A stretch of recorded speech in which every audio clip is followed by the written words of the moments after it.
فلا صدق ولا صلى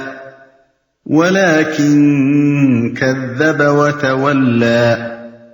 ثم ذهب إلى أهله يتمطى أولى لك فأولى ثم أولى لك فأولى. مگر اس نے نہ سچ مانا اور نہ نماز پڑھی، بلکہ جھٹلایا اور پلٹ گیا، پھر اکڑتا ہوا اپنے گھر والوں کی طرف چل دیا.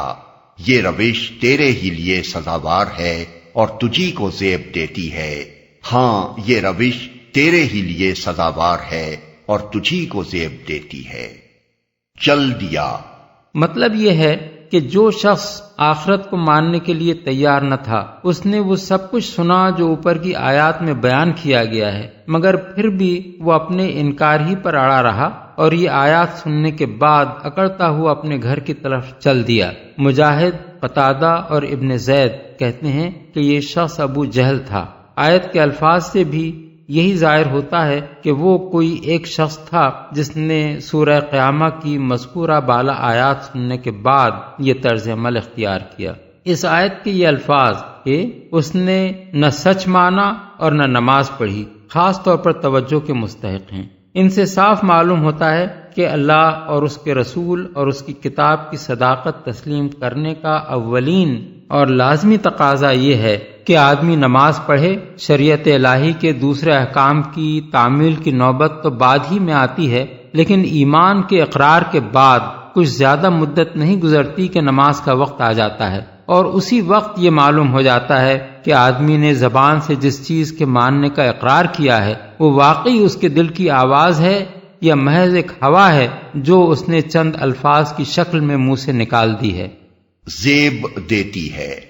مفسرین نے اولا لکا کے متعدد معنی بیان کیے ہیں. تف ہے تجھ پر، ہلاکت ہے تیرے لیے، خرابی یا تباہی یا کمبختی ہے تیرے لیے. لیکن ہمارے نزدیک موقع و محل کے لحاظ سے اس کا مناسب ترین مفہوم وہ ہے جو حافظ ابن کثیر نے اپنی تفسیر میں بیان کیا ہے کہ جب تو اپنے خالق سے کفر کرنے کی جرت کر چکا ہے تو پھر تجھ جیسے آدمی کو یہی چال زیب دیتی ہے جو تو چل رہا ہے. یہ اسی طرح کا طنزیہ کلام ہے جیسے قرآن مجید میں ایک اور جگہ فرمایا گیا ہے کہ دوزخ میں عذاب دیتے ہوئے مجرم انسان سے کہا جائے گا کہ ذق انک انت العزیز الکریم، یعنی لے چک اس کا مزہ، بڑا زبردست عزت دار آدمی ہے تو. سورہ الدخان آیت 49.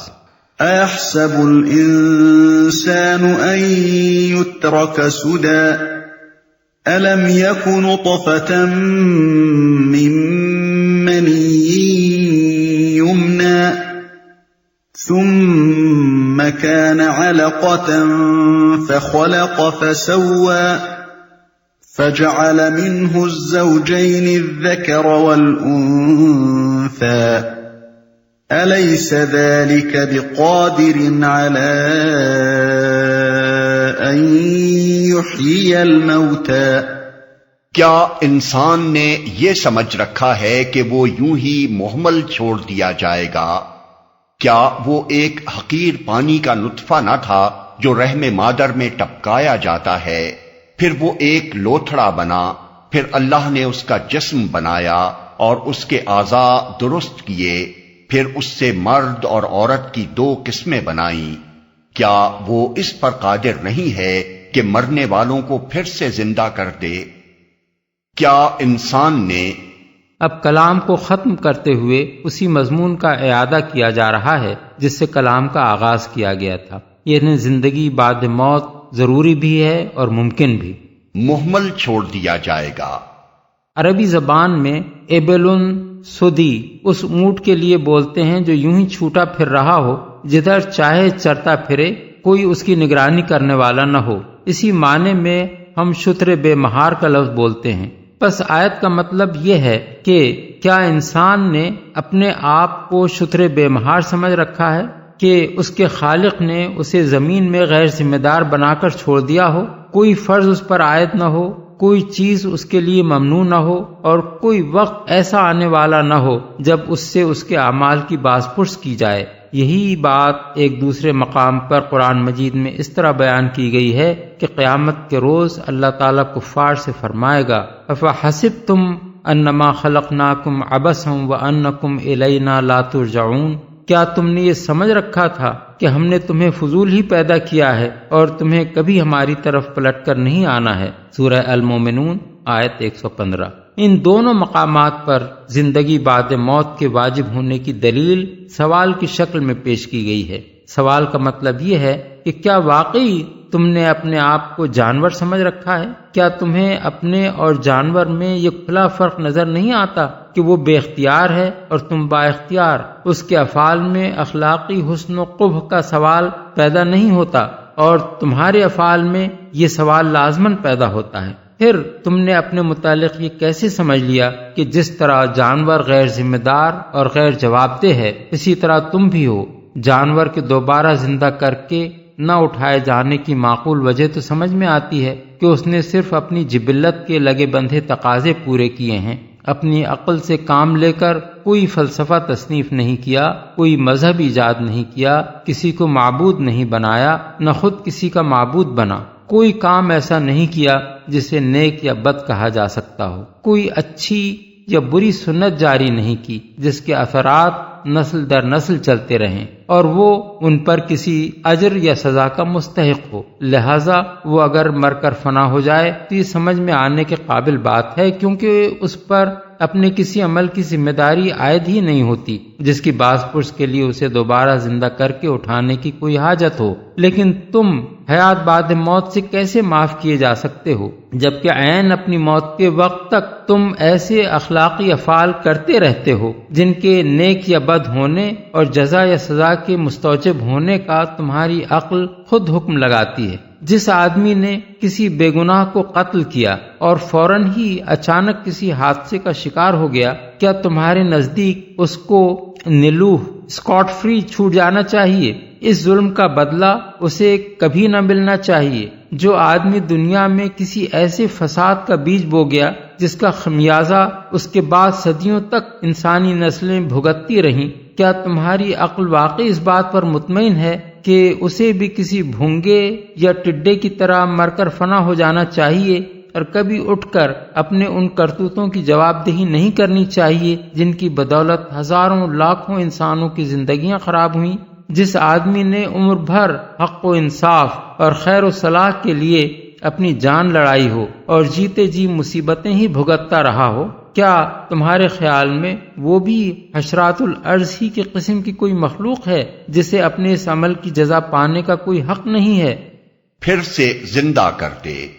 یہ حیات بعد موت کے امکان کی دلیل ہے۔ جہاں تک ان لوگوں کا تعلق ہے جو یہ مانتے ہیں کہ ابتدائی نطفے سے تخلیق کا آغاز کر کے پورا انسان بنا دینے تک کا سارا فعل اللہ تعالیٰ ہی کی قدرت اور حکمت کا کرشمہ ہے، ان کے لیے تو فی الحقیقت اس دلیل کا کوئی جواب ہے ہی نہیں، کیونکہ وہ خواہ کتنی ڈھٹائی برتیں، ان کی عقل یہ تسلیم کرنے سے انکار نہیں کر سکتی کہ جو خدا اس طرح انسان کو دنیا میں پیدا کرتا ہے وہ دوبارہ بھی اسی انسان کو وجود میں لے آنے پر قادر ہے۔ رہے وہ لوگ جو اس صریح حکیمانہ فعل کو محض اتفاقات کا نتیجہ قرار دیتے ہیں، اگر وہ ہر دھرمی پر تلے ہوئے نہیں ہیں تو آخر ان کے پاس اس بات کی کیا توجیہ ہے کہ آغاز آفرینش سے آج تک دنیا کے ہر حصے اور ہر قوم میں کس طرح ایک ہی نوعیت کے تخلیقی فعل کے نتیجے میں لڑکوں اور لڑکیوں کی پیدائش مسلسل اس تناسب سے ہوتی چلی جا رہی ہے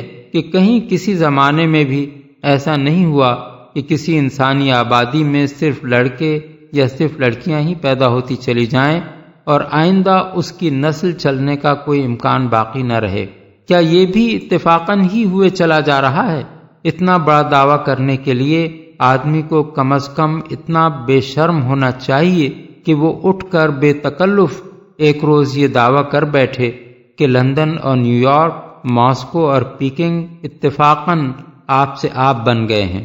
متعدد روایات سے معلوم ہوتا ہے کہ رسول اللہ صلی اللہ علیہ وسلم جب اس آیت کو پڑھتے تھے تو اللہ تعالیٰ کے اس سوال کے جواب میں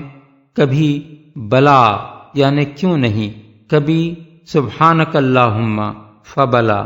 یعنی پاک ہے تیری ذات خداوندہ کیوں نہیں، اور کبھی سبحانکا فبلا یا سبحانکا وبلا فرمایا کرتے تھے۔ بحوالہ ابن جریر، ابن ابی حاتم، ابو داؤد میں حضرت ابو ہریرہ سے روایت ہے کہ حضور نے فرمایا، جب تم سورہ 3 میں آیت الیس اللہ باحکم الحاکمین یعنی کیا اللہ سب حاکموں سے بڑا حاکم نہیں ہے پڑھو تو کہو بلا وانا علی ذالک من الشاہدین، یعنی کیوں نہیں، میں اس پر گواہی دینے والوں میں سے ہوں۔ اور جب سورہ قیامہ کی یہ آیت پڑھو تو کہو بلا، اور جب سورہ مرسلات کی آیت فَبِأَيِّ حَدِيثٍ بَعْدَهُ يُؤْمِنُونَ یعنی اس قرآن کے بعد یہ لوگ اور کس بات پر ایمان لائیں گے پڑھو تو کہو آمنا باللہ یعنی ہم اللہ پر ایمان لائے۔ اسی مضمون کی روایات امام احمد، ترمذی، ابن المنذر، ابن مردویہ، بیہقی اور حاکم نے بھی نقل کی ہیں۔